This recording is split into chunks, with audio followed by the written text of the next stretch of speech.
Ini hadirin kita pertemuan kali ini kita membahas bagaimana orang bersedekah itu harus dengan adab. Jadi jangan sampai mentang-mentang kita yang ngeluarin uang, kita yang bersedekah terus kita seenak sendiri, karena percuma gitu. Akhirnya apa? Nggak diterima sama Allah Ta'ala. Akan tetapi ketika seorang bersedekah dengan adabnya, bahkan pahalanya itu melebihi daripada pahala yang biasa. Al-Habib Abdullah bin Alawi Al-Haddad radhiyallahu ta'ala anhu, beliau menyatakan, wa idza waqafa as-sa'il 'alaik fala taruddahu khaiban walau bi syai'in yasir, fa in lam taf'al aw lam tastati' fa iyyak atanharahu aw tashmatahu wasrif anka bi rifqin wa wajhin talib, fa innal insan qad yanharu as-sa'il nahratan law a'tahu ma'aha nisfa malih mathalan kana tilka an-nahra arjah minhu wa rubbama la yusawi thawab ma a'tahu ismu dzalikal intihar wa la tarudda awwala sa'ilin yas'aluk wahdar. Ini termasuk adab daripada seseorang yang bersedekah. Kata Habib Abdullah Haddad, jika ada orang yang berdiri minta kepada Allah, maka jangan sekali-kali engkau menolak mentah-mentah sampai dia tadi itu kecewa akan permintaannya. Karena orang ini hadirin pada umumnya tidak mungkin minta kecuali memang betul-betul kepepet sekali membutuhkan. Ini orang sudah mengorbankan rasa malunya, minta mengadahkan tangan, kemudian gak dikasih. Ini kecewa sekali. Kata beliau, jangan sampai seperti itu. Kalau kamu misalnya gak bisa ngasih, maka hati-hati, jangan sampai engkau membentak atau mencacinya. Misalnya pas kebetulan memang gak ada uang, tapi kadang sekarang pinter ya, gak bawa uang cash, bisa pakai QRIS ya, lebih canggih kadang. Misalnya tidak bisa ngasih, entah tidak ada uang cash dan lain sebagainya, kata beliau, jangan kamu bentak, jangan kamu caci. Kalau engkau harus menolak, maka tolak dengan lembut, dengan wajah yang berseri-seri kepadanya. Ini manusia. Mereka orang yang meminta, mereka orang yang mengemis, ini orang yang punya hati, yang juga memiliki harga diri karena kepepet minta. Kalau memang harus ditolak, tolak dengan lemah lembut. Bahkan dengan kita mengungkapkan maaf, ngapunten, tidak ada uangnya. Kenapa demikian? Karena ada kalanya orang itu membentak orang pengemis, kemudian dia mau menebus besarnya kesalahan dia membentak, menyentak pengemis tersebut, sekalipun dibalas dengan separuh harta yang dia miliki, maka itu tidak akan sanggup menebus daripada kekecewaan orang tersebut. Seandainya ada orang pengemis disentak, alah kamu ngemis terus nyesel dia, astagfirullah, pak, tak kasih. Itu seandainya orang itu kemudian kasih setengah hartanya, bukan setengah uang, dia punya berapa dalam hidupnya itu, separuhnya dikasihkan ke orang yang barusan dibentak itu tidak cukup untuk menutup apa yang tertimpa pada orang yang kecewa, yang ditolak itu tadi. Bahkan kata Habib Abdullah, la ilaha illallah, bahkan ada kalanya pahala daripada apa yang ia berikan, setengah yang dia miliki, itu nggak sebanding dengan dosa membentaknya dia tadi. Sering saya ulang ya, bagaimana Allah Ta'ala dalam sebuah hadis qudsi itu, dalam sebuah riwayat menyatakan, istat'amtuka falam tut'im, saya minta makan ke kamu, tidak kamu kasih. Hamba ini bingung, ya apa? Bagaimana mungkin saya memberi makan kepadamu? Engkau Rabbul Alamin, ya Allah. Istat'amaka abdi fulan, dulu hambaku pernah minta sama kamu, falam tut'imhu, tidak kamu kasih. Itu orang butuh makan, kamu bisa ngasih, tidak kamu kasih. Falau at'amtahu lawajadtani indah. Padahal seandainya kamu kasih makan itu, maka engkau akan mendapatkan ridhoku, rahmatku, anugerahku yang besar hanya dengan ngasih makan tadi itu saja. Jadi kan pesan beliau, jangan kita sampai menolak dengan yang nggak enak. Termasuk, misalnya kita di perjalanan ada pengemis, kemudian tidak dilihat, terus pakai tangan, ini orang, ini manusia, dia punya hati. Dia punya hati yang mungkin dalam ekonominya nggak seberuntung orang yang diminta tadi. Jadi jangan sampai kita sudah dia ini dalam keadaan susah, kita susahkan dengan sikap kita yang kurang enak. Nah, kemudian beliau juga menyatakan, jangan sekali-kali engkau menolak peminta pertama kepadamu pada hari tersebut. Wala tarudda awwala sa'ilin yas'aluk. Jangan kamu menolak pengemis pertama yang minta sama kamu.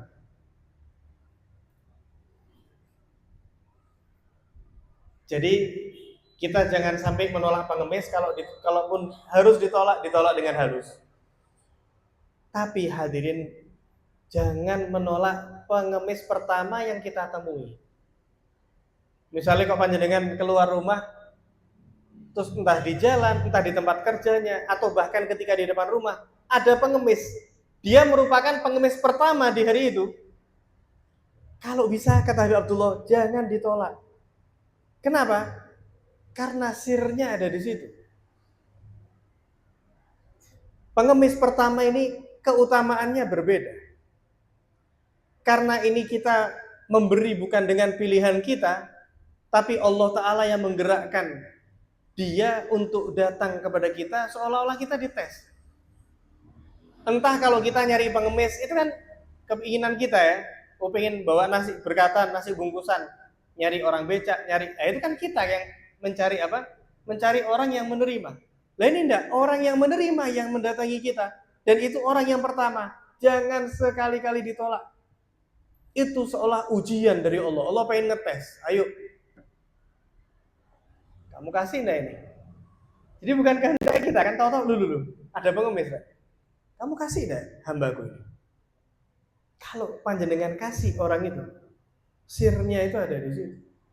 Maka kata beliau, pengemis pertama di suatu hari, kita memulai hari kok ada pengemis pertama yang kita temui, jangan sampai ditolak.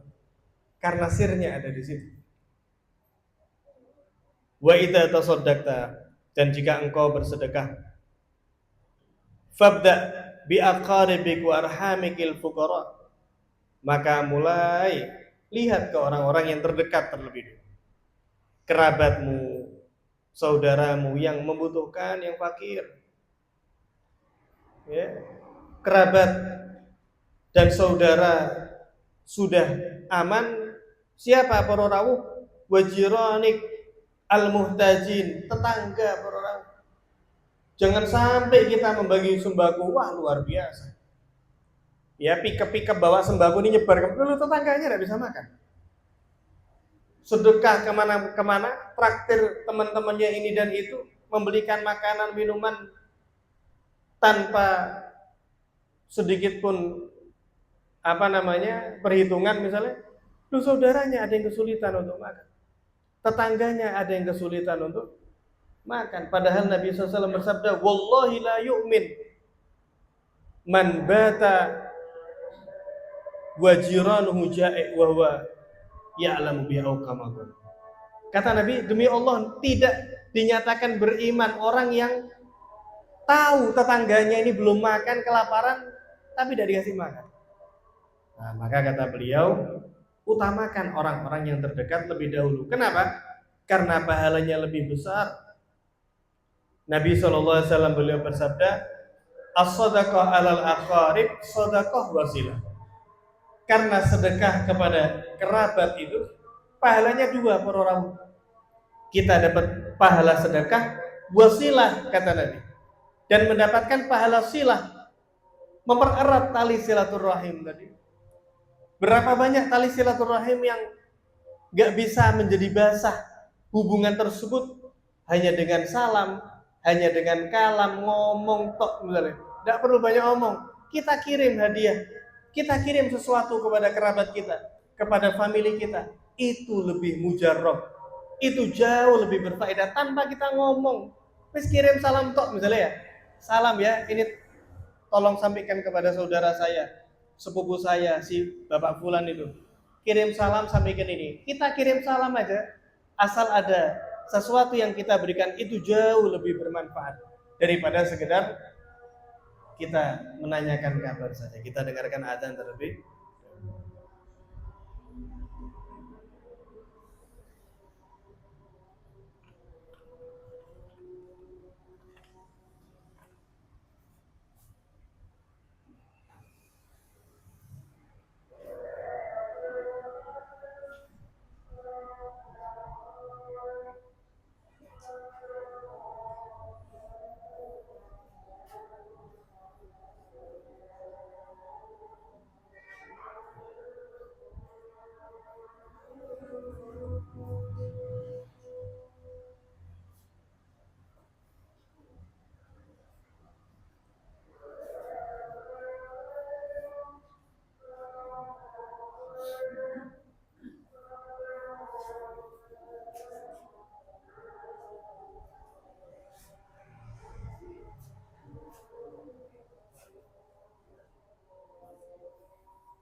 La ilaha illallah Muhammad Rasulullah.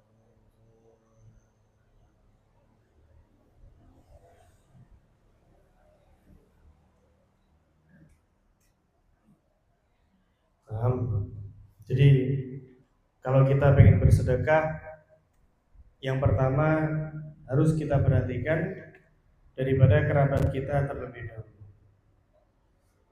Kenapa demikian? Yang pertama, fadilahnya lebih besar, dan yang kedua, hadirin, Nabi SAW beliau bersabda, al-muta'addi fi sadaqah kamani. Orang yang meloncati di dalam bersedekah, maksudnya meloncati niku, ada orang-orang sekitarnya yang membutuhkan. yaitu keluarganya, yaitu tetangganya, diloncati, malah memberikan kepada orang yang jauh. Ini kata Nabi, kama ni'ha, seperti orang yang tidak bersedekah. Nol. Tidak ada artinya.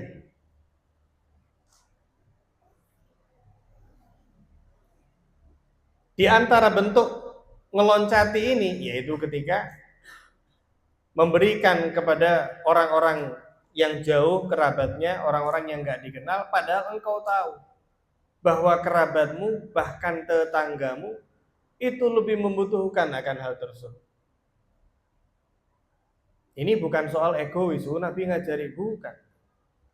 Tapi kita bayangkan ketika orang masing-masing pertama memperhatikan orang terdekatnya terlebih dahulu, masing-masing mengamalkan demikian, maka akan rapi, akan teratur semua. Nah sekarang kasusnya kan enggak. Ada keluarganya yang berkecukupan, keluarganya yang fakir diloncati, justru memberikan kepada orang lain. Orang lain mau ngasih yang fakir itu mikir, wis ndak usah wis. Kenapa? Ini loh ponakane Pak Fulan ini kaya raya, paling wis dikasih. Akhirnya oleh keluarganya nggak dapat, dari orang pun juga nggak dapat. Kita lihat hadirin bagaimana Nabi SAW itu mengajarkan kita untuk perhatian kepada kerabat. Ketika turun firman Allah Ta'ala, lan tanalul birra hatta tunfiqu mimma tuhibbun, kalian tidak akan mendapatkan albir. Albir itu dalam tafsir jannah. Kalian tidak akan mendapatkan surga Allah yang begitu agung sampai kalian berinfak akan hal yang kalian sukai. Ketika turun ayat ini, sahabat yang bernama Abu Talha, beliau pemilik daripada kebun yang indah sekali, besar dan indah. Sampingnya masjidnya Nabi SAW, yaitu Bayroha. Beliau langsung mengatakan kepada Nabi, ya Rasulullah, turun ayat lan tanalul birra hatta tunfiqu mimma tuhibbun. Maka enggak ada harta yang lebih saya cintai ini yang melebihi daripada Bayroha ini, daripada kebunku ini. Kebun ini hadirin itu sering disinggahi oleh Nabi dan para sahabat. Jadi para Nabi itu sering diundang ke kebunnya itu, para sahabat. Nanti diambilkan buah-buahannya yang enak, yang segar. Ini kebun luar biasa. Abu Talha mengatakan, ya Rasulullah, saya pengen mendapatkan albir tadi. Dan harta yang paling saya suka, yaitu kebun saya ini. Maka mulai detik ini ya Rasulullah, saya serahkan kebun Bayroha ini, infak di jalan Allah saya pasrahkan kepada. Apa kata Nabi SAW? Zakamalun rabih. Luar biasa. Ini baru yang dikatakan harta yang menguntungkan. Zakamalun rabih. Diulangi lagi oleh Nabi. Luar biasa, ini baru harta yang menguntungkan. Seandainya itu nggak dikasih di jalan Allah, kelas Abu Talha wafat dan kebunnya milik orang lain. Tidak jadi apa-apa kalau di akhirat. Tapi ketika itu diinfakkan di jalan Allah, bukan hanya itu harta yang paling disukai, dicintai di dalam hati Abu Talha, tapi diinfakkan di jalan Allah semata-mata pengen mendapatkan albir. Diterima oleh Nabi. Kita lihat bijaknya Nabi Muhammad, beliau menyatakan, qad sami'tu ma qulta fiha. Wahai Abu Talha, saya telah mendengar dengan baik apa yang engkau ucapkan, yaitu engkau infakkan daripada kebunmu ini. Wa inni ara an taj'alaha fil aqrabin. Akan tetapi pendapat saya, wahai Abu Talha, ini tak terima kamu sedekahkan di jalan Allah, saya terima. Akan tetapi tak kembalikan ke kamu Abu Talha, infakkan ini kebun kepada kerabat-kerabat.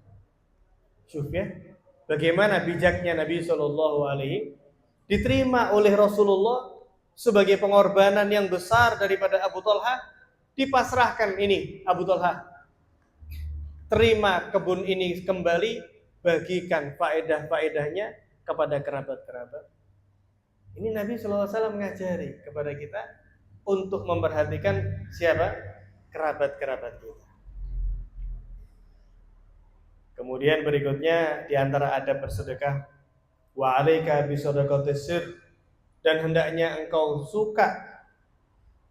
bersedekah dengan sedekah sir, sembunyi-sembunyi. Kenapa demikian? Karena diriwayatkan pahalanya yudha'af ala thawabus shadaqah al-zahira 70 dhifan. Pahala sedekah sir niku para rawuh 70 kali lipat. 70 kali lipat. Jadi kalau ada orang infak 10.000 terang-terangan, ya, maka ya pahalanya ya seperti itu. Tapi ketika infak 10.000 diam-diam, maka pahalanya dilipat gandakan oleh Allah 70 kali lipat.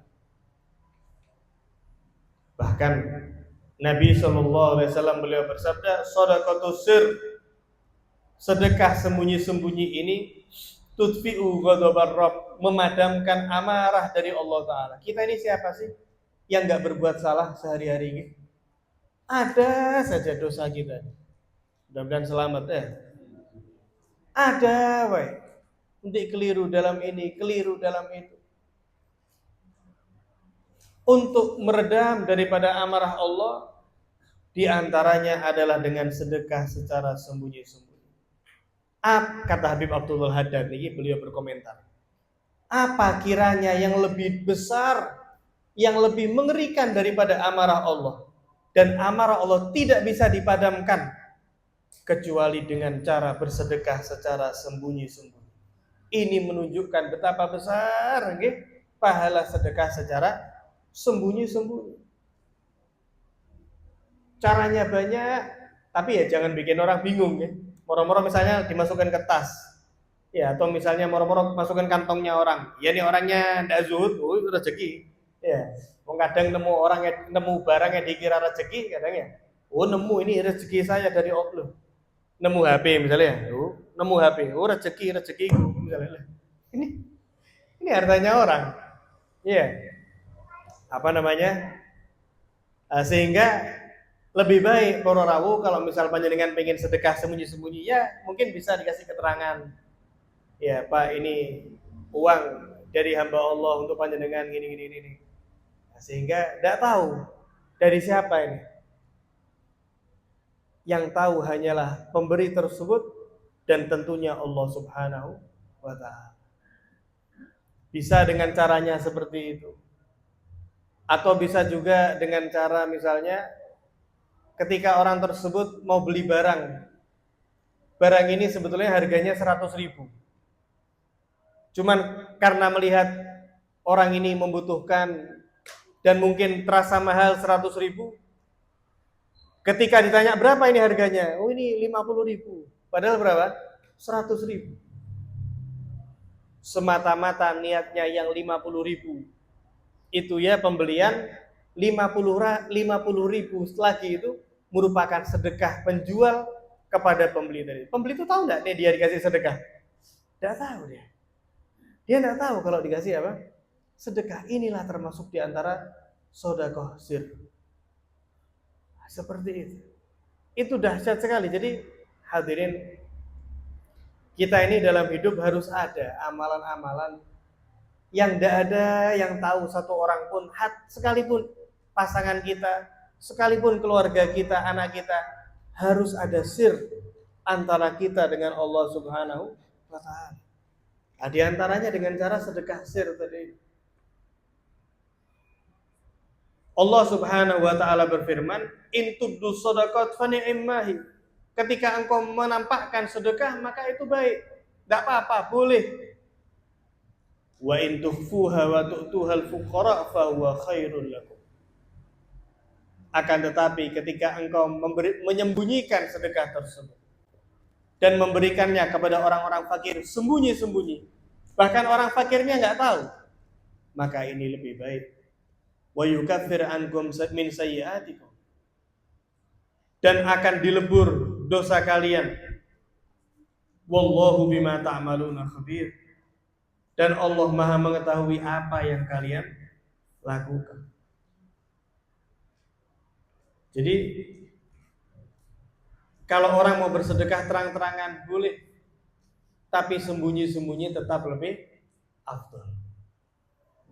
Hanya saja ada juga pendapat para rawuh di beberapa keadaan, di beberapa keadaan sedekah terang-terangan itu juga amalan yang baik, yaitu semata-mata untuk memotivasi orang lain untuk bersedekah. Makanya kadang di beberapa masjid itu sebelum Jumatan diumumkan kan ya, oh Bapak Fulan nyumbang semen misalnya, oh Bapak Fulan nyumbang 100.000, Bapak Fulan. Adapun ujub atau riya itu antara pemberi sedekah dengan Allah Ta'ala. Kita tidak ada yang tahu, kita tidak boleh kemudian oh riya ini, oh ujub jadi wali tak kita nih, sudah tahu hatinya orang tak kita. Itu khalat antara dia dengan Allah. Tapi justru itu ada kalanya memberi motivasi. Tuh, Bapak Fulan sedekah untuk masjid. Mosok saya kalah. Dia ini loh memikirkan akhiratnya. Bapak Fulan saja memikirkan sanggup akhiratnya untuk sedekah jariyah buat masjid misalnya. Mosok saya kalah, wis tak sumbang menisan. Nah, seperti itu. Akhirnya orang termotivasi juga. Ini sebagaimana dijelaskan oleh Habib Abu Bakar bin Ali Al-Masyhur, mengatakan seperti itu. Dulu di kota Tarim itu pernah diumumkan ya, naik menara itu diumumkan, ketahuilah wahai penduduk, ini Fulan bin Fulan telah bersedekah sebanyak sekian. Bukan riya, bukan ujub, untuk memancing motivasi daripada warga yang lainnya. Kenapa sih sedekah sir itu pahalanya lebih besar? Wa innama fuddilat shadaqatus sir li'annaha aqrabu ilal ikhlas alladhi huwa ruhul a'mal. Sedekah secara sembunyi-sembunyi itu lebih afdal para rawuh. Kenapa? Karena lebih mendekati kepada keikhlasan. Ketika tidak ada yang tahu, tidak ada yang melihat, tengah malam ke masjid dicemplung uang ke kotak misalnya, tidak ada yang tahu, CCTV ditutupi misalnya, membelakangi CCTV, tidak ada yang tahu. Ini lebih mendekati kepada ikhlas. Karena amalan kita ini hadirin, kalau tidak ikhlas, tidak diterima. Ada salah seorang ulama itu, ini beliau beribadah 60 tahun. Namanya Al-Imam Habib Al-Ajam. Ustaz Habib ini namanya Habib Al-Ajam. Itu beliau ahli ibadah, ahli taat. Beliau tuh ketika mau wafat sedih. Wafatnya insya Allah husnul khotimah, seorang wali. Salah satu perkataan beliau, saya itu takut ketika nanti saya telah meninggal, Allah Ta'ala bakal menyatakan kepada saya, Habib, coba berikan kepadaku, persembahkan kepadaku satu tasbih saja daripada jutaan tasbih yang pernah engkau ucapkan ketika engkau hidup. Kasih persembahkan kepadaku satu saja yang tidak berhasil disusupi oleh setan sehingga engkau tidak ikhlas. Kasih satu saja. Kata beliau, jika saya dinyatakan seperti itu oleh Allah kelak, saya tidak bakal bisa jawab. Saya tidak tahu mau jawab apa. Yang pasti saya akan mengatakan, saya tidak mampu ya Allah. Ini saya terbelenggu tangan saya kepada leher. Ini saya adalah hamba-Mu ya Allah. Tidak bisa jawab. Ini seorang wali, seorang soleh, seorang yang takut sama Allah. Khawatir amalnya tidak ada yang ikhlas, sekalipun satu ucapan tasbih saja. Syekh Umar Muhdar niku para rawuh. Ini aulia ya. Beliau itu mengatakan seperti ini. Seandainya ada satu orang yang bisa menjamin satu saja ucapan subhanallah yang terucap dari lisan saya ini diterima sama Allah. Misalnya kok ada yang berani mengatakan, ya Syekh Umar Mudhar, tasbihnya dirimu diterima sama Allah. Dan memang demikian. Maka seluruh penduduk Tarim tak undang makan tasyakuran. Satu tasbih saja diterima oleh Allah. Sak Tarim tak undang makan. Tasyakuran saya, satu tasbih saya diterima oleh Allah. Inilah para aulia. Makanya kenapa sedekah sir itu afdol? Karena lebih mendekati kepada ikhlas. Tidak ada yang tahu, hanya kita dengan Allah Subhanahu wa Ta'ala. Atau misalnya ada kotak sedekah subuh misalnya ya, diam-diam diisi, tidak ada yang tahu kan, di rumah sendiri diisi. Kapanpun itu, berapa nominalnya tidak tahu. Ketika amal itu sudah ada ikhlasnya, yang mana ikhlas niku ruhul amal. Ikhlas niku ruhul amal. Orang itu kalau nggak ada ruhnya gimana? Mati kan? Hewan nggak ada ruhnya gimana? Mati dia, bangkai. Begitu juga amal. Amal kita ini hadirin, surahnya saja yang bagus. Ya sholat, ya ngaji, ya puasa, ya sedekah. Itu surah, itu fisik. Tapi ketika tidak ada ikhlas di dalamnya, maka dia seperti bangkai. Dia nggak ada kehidupan dan dia tidak berharga. Na'udzubillah min. Begitu pentingnya ikhlas. Karena itu lebih jauh daripada riya, kata beliau. Yang mana riya ini merusak amal. Lan yanalallah luhumuha wala dima'uha, walakin yanalu taqwa minkum. Fa iyyaka wariya fi shadaqatik, jangan sampai riya di sedekahmu. Eman-eman. Apalagi dipajang status, alhamdulillah hari ini bagi 100 kotak Jumat berkah. Berhilang. Tidak ada. Satu butir saja dari beberapa kotak, 100 kotak yang kita berikan. Satu butir aja tidak ada yang diterima sama Allah. Haba'an mansura. Seperti debu yang berterbangan. Hilang, tidak sampai, tidak ada. Di akhir, ya Allah saya mana? Tidak ada. Kamu sedekah pengen dilihat orang kan? Wes, kamu kan terkenal orang yang dermawan. Ya itu sudah balasannya. Na'udzubillah min dzalik. Au fi syai'in min a'malik, atau amal apapun jangan riya, kata beliau. Wa iyyaka wal man bi shadaqah 'alal fuqara. Jangan sampai ngundat-ngundat. Ini pernah bersedekah sama orang fakir. Halah, kamu lo kemarin tak kasih ini, kamu lo kemarin tak hilang saja. La tubtilu shadaqatikum bil manni wal adza. Kemudian termasuk ada para rawuh, kata beliau, wala tatlub mimman tatasaddaq alaih mukafa'ah ala sadaqah binaf'in minhu lak. Nah, di antara adab bersedekah, jangan kamu minta kepada orang yang kamu beri sedekah balasan manfaat. Ya. Dikasih sedekah misalnya, ya Pak, gendeng saya bocor itu loh, misalnya, tolong genakno. Loh, iya kalau kerja lain lagi, kalau kerja kebetulan pinter sebagai tukang, nah ini kerja namanya, nah ini sedekah, kemudian minta manfaat, jangan, kata beliau. Atau minta apapun itu, atau khidmah, pelayanan, atau bahkan minta dimuliakan. Apa kata beliau? Karena kalau kamu minta balasan dari mereka, maka yo pahalamu, yo balasannya mereka itu tadi. Ketika ada orang bersedekah kemudian minta dibalas dengan manfaat, dengan pengagungan atau apapun itu, yo wes, ya itu balasannya. Di akhirat tidak ada. Di akhirat tidak dapat apa-apa.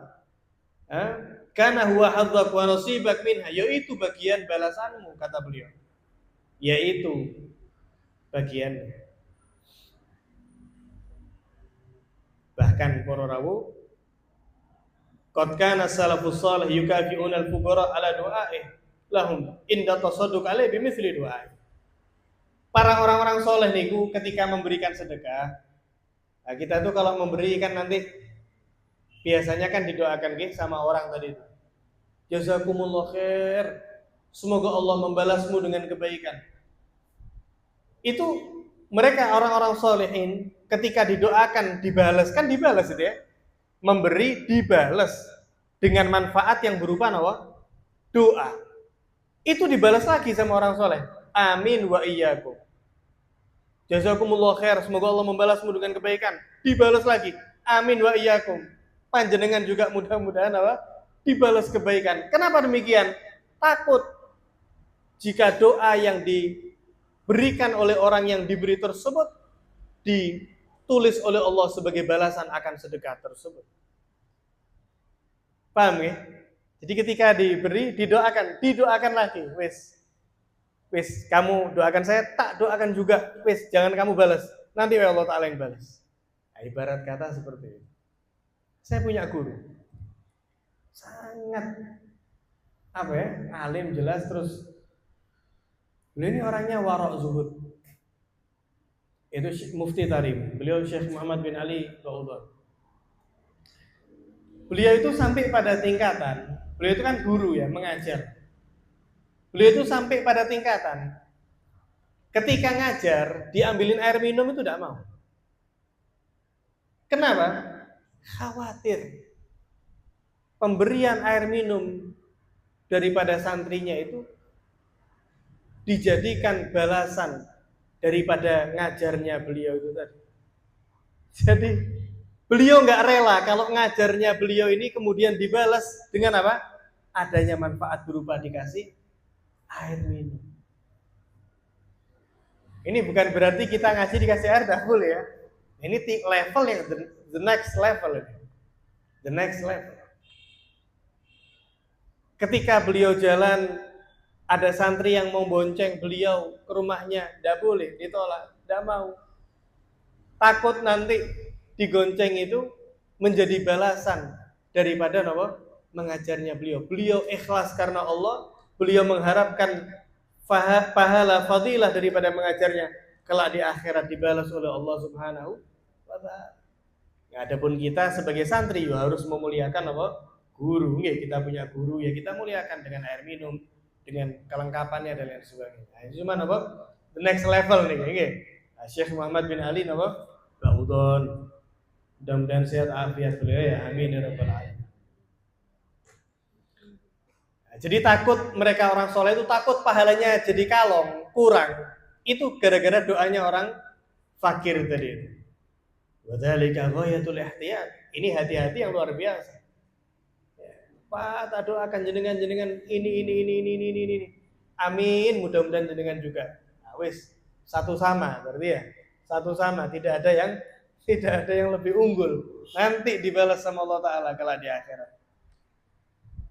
La ilaha illallah. Dan doanya orang-orang fakir miskin itu luar biasa. Luar biasa. Kadang apa yang kita panjatkan di dalam tahajud, apa yang kita panjatkan di dalam sholat kita, itu kadang lebih cespleng doanya mereka tadi. Nabi SAW beliau menyatakan, Rubba ash'atha aghbara madfu'un bil abwab. Berapa banyak orang yang pakaiannya lusuh, orang yang compang-camping, madfu'un bil abwab, tertolak di dalam rumah-rumah tadi. Ketika datang minta kepada orang, ditolak, diusir. Padahal kata Nabi, lau aqsama Allah, orang seperti ini seandainya bersumpah dengan nama Allah, la abarrahu, maka akan dituruti oleh Allah Ta'ala. Jenengan bayangkan kalau sumpahnya itu kebaikan. Ya Allah Pak, tak sumpahi sukses jenengan. Tak sumpahi keluarga jenengan harmonis, anak-anaknya sukses, jenengan sehat afiat panjang umur. Lu la abarrahu kata Nabi. Diijabah oleh Allah Subhanahu wa taala. Kita bisa bayangkan kalau doanya tadi itu nomor kejelekan, naudzubillah min dzalik. Karena ada ceritanya. Ketika sepasang suami istri lagi makan, ada seorang pengemis. Ketika diperintah oleh suaminya, apa ini kok tangtung ya suara bel. Wong kita lagi makan. Coba dicek siapa itu. Dibuka oleh istrinya, oh pengemis ini. Wis pak ngemis tok misalnya ya kita sekarang. Wis sana tutup. Diusirlah orang tadi. Diusir hatinya, diusir orang tersebut, rapuh daripada hatinya, menangis kepada Allah Subhanahu wa taala. Subhanallah, Allah taala jadikan orang yang ngusir tadi itu bangkrut, ekonominya semakin menurun, semakin terpuruk, semakin susah, sering cekcok dengan istrinya, pisah dengan istri. Sampai istri ini menikah dengan seorang lelaki. Terus menikah lagi sama orang lain, hidup enak dan lain sebagainya.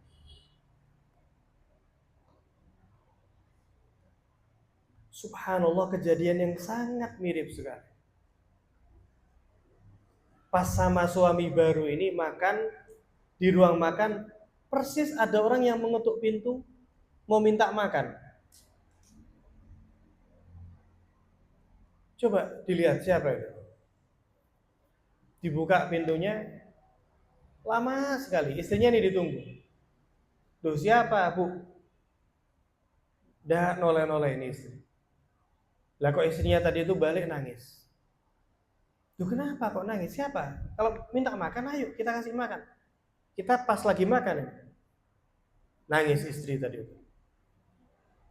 Dia ngomong, itu pengemis di depan itu mantan suami saya. Mantan suami saya yang terpuruk, yang sudah hampir kayak orang gila. Saya ingat, dulu saya pernah mengalami kejadian persis kayak gini. Yaitu ketika saya dengan mantan suami saya tadi itu makan, ada seorang pengemis minta, kemudian kami usir. Kami jadi ingat kejadian tersebut. Apa kata suaminya? Tahukah engkau istriku? Yo, saya itu orang yang dulu kamu usir. Orang yang dulu kalian usir itu ya saya. Mungkin kamu lupa sama saya. Terus tidak apa-apa. Nangis istrinya. Ini makanan kasihkan ke orang tadi. Allah Subhanahu wa taala Maha membolak-balikkan keadaan. Jangan sampai kita merasa merasa selalu di atas. Ya. Lau aqsama 'ala Allah la abarrahu, kata Nabi. Ini orang kalau bersumpah diijabah oleh Allah Subhanahu wa taala. Begitu juga bahkan jangan minta ke orang fakir ucapan terima kasih jangan. Jadi jangan gelo, nggih. Kita orang ngasih, udah makasih rek. Loh, ya alhamdulillah malah. Itu ngelatih keikhlasan kita. Kalau kita mengharap terima kasih, kita mengharap pujian, enggak ikhlas berarti. Ini tanda-tanda. Atau jangan sampai kamu seneng ketika disebut kebaikanmu gara-gara sedekah, nanti kurang pahalamu atau bahkan hilang, yadhhab ra'san, kata beliau, 0 tambahan. Nah, mana ya, sudah ngasih, sudah dapat pahala. Dan jangan kamu nggak bersedekah gara-gara takut fakir atau kekurangan harta, karena Nabi SAW menyatakan mana qasamalun min sadaqah, harta tidak bakal kurang dengan bersedekah. Ya. Karena justru wat tasadduq huwa alladhi yajlibul ghina wasa'ah. Lu sedekah itu apa? Penarik kekayaan. Sedekah itu penarik daripada kesuksesan. Orang yang mau sukses sedekah tanpa memaksakan, nggih, semampunya. Wa yadfa'ul qillah wal 'ailah. Sedekah itu menolak daripada kefakiran. Wa tarkut tasadduq 'ala dhid min dzalik yajlibul faqr. Justru orang yang medit tidak mau sedekah, siap-siap. Orang yang medit tidak mau bersedekah, ada setiap pengemis ditolak, siap-siap. Kamu sedang menarik tali kefakiran kepada dirimu sendiri. Wa yudhibul ghina, dan kamu menolak daripada kecukupan yang diberikan oleh Allah. Padahal Allah Subhanahu wa taala berfirman, "Wa ma anfaqtum min syai'in fa huwa yukhlifu." Apapun yang kalian infakkan di jalan Allah, Allah yang bakal mengganti. Lu musuh kita ini ragu sih sama Allah Ta'ala. Lu kita bisa ragu sama Gusti Allah. Ya, apapun yang kalian infakkan, Allah yang ganti berkali lipat. Wa huwa khairur raziqin, dan dialah Allah sebaik-baik daripada pemberi rezeki, semoga hati kita dilapangkan oleh Allah Subhanahu wa taala untuk mudah bersedekah, khususnya sedekah sir, dan ditambah keikhlasan kita. Amin ya rabbal alamin. Masih ada beberapa adab lagi yang insya Allah kita akan bahas di pertemuan yang akan datang. Wallahu alam bisawab. Bismillahirrahmanirrahim. Allahumma salli wa sallim ala sayyidina Muhammadin miftahi babi rahmatillah adada ma fi ilmillah salatan wa salaman wa ala alihi wa sahbihi. Allahumma ij'al fi ta'atika farahi wa sururi wa fi mardatika jami'a umuri ومطلع على سرائر ونياتي اقضي جميع حاجاتي واغفر ذنوبي وسيئاتي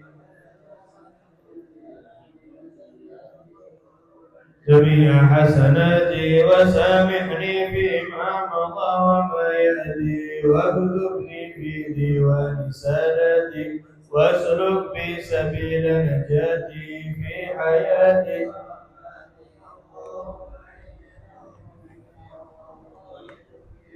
مستسلم لقضاء فاغضبني من هولياك والحقني بأسفياك. وصلى الله على سيدنا محمد وعلى آله وصحبه. الحمد لله رب العالمين. سر الفاتحة.